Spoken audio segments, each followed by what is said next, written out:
A while ago, I tried Schlieren Imaging, which, with my little 5-inch mirror, turned out to be a really good way to see those temperature differentials in the air. But I always wondered, can we do that with sound? Now, this only really works because the thing that Schlieren is really looking at is the change in the refractive index due to changes in density in the air. There's other factors like humidity and stuff, but we're primarily controlling for those, so it's really density that we're looking at. And you get that same effect if you do it with sound, because the pressure changes the density. Compressible gas, you know? So how do we do that? Sound moves really, really fast, so how do we catch a sound wave? And the answer is we don't. So the way that we do this instead is use standing waves. So standing waves create little nodes which are at constant positions so that we can have a steady region of pressure differential.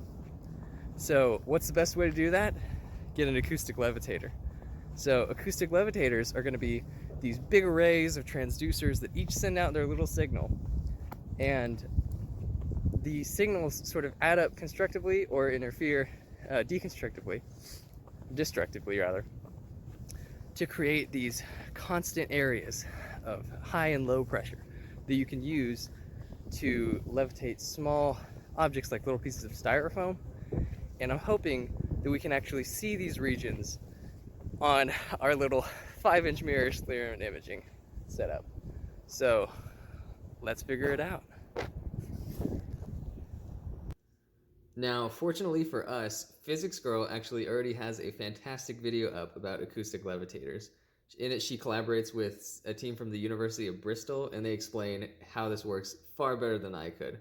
But they've got an amazing Instructables link if you want to buy one of the kits and do one of these sort of experiments yourself. But with that said, let's hop over to when I actually have everything soldered up and ready. So we've got our acoustic levitator all soldered up, both transducer arrays here and here. The normal Schlieren stuff going. Camera over there with our card for contrast adding. And I have a wire hooked up so that we can see the live feed off of the camera on my laptop. So if we shut the lights off and turn our acoustic levitator on, and then sit back down in our chair because this is incredibly sensitive, we should be getting a signal. Let me go to the actual live video so that y'all can see this a little bit better. So there are little pressure fluctuations right there. There's a lot of heat coming off of the transducers as well, so it might be a little bit hard to see, but it is definitely there, at least on the bottom. Technically, the pressure fluctuations are there for all of it. Some of the transducers probably don't work, but it should be there for all of it. I'll do a couple different runs for this so you can see both sides, but we're really at the limit of what this Schlieren setup can do since the mirror isn't that big. And then also on a side note, the scratching or sort of clicking that you might be hearing right now is actually from the transducers themselves. They operate for this specific setup at a very high frequency. It's a little bit out of human hearing. I can hear like a little really high ring to it, but microphones pick that up way better. But if we go over to this, I'm gonna set the light back on real quick so I can see. I'm gonna add a little bit of styrofoam to our setup. And y'all should be able to see that on the live feed in a second. Or if you can't see it right now, I will sit back down so you can hopefully get a better view of it in just a minute. We got 3 little things on there. Can we go 4? Yep, there's 4.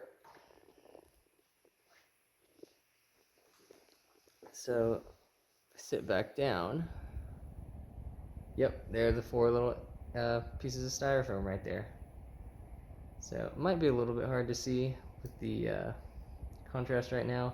I'm dealing with a lot of compliant materials for my setup, so there's a lot of wobble that happens, but you should be able to see those pretty well. Let me adjust the lighting just a little bit. Hopefully that's not too much.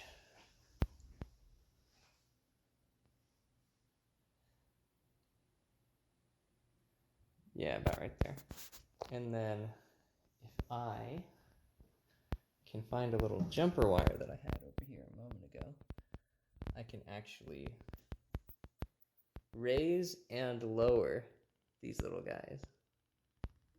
Not super stable though, as you can see, but I should be able to move the pressure fluctuations a little bit, which is another cool feature that's built into this acoustic levitator. So I'm gonna add one more piece real quick. Hopefully it doesn't stick to the tweezers. Yep. Right there. It's actually spinning right now, some of the time. And we can raise and lower.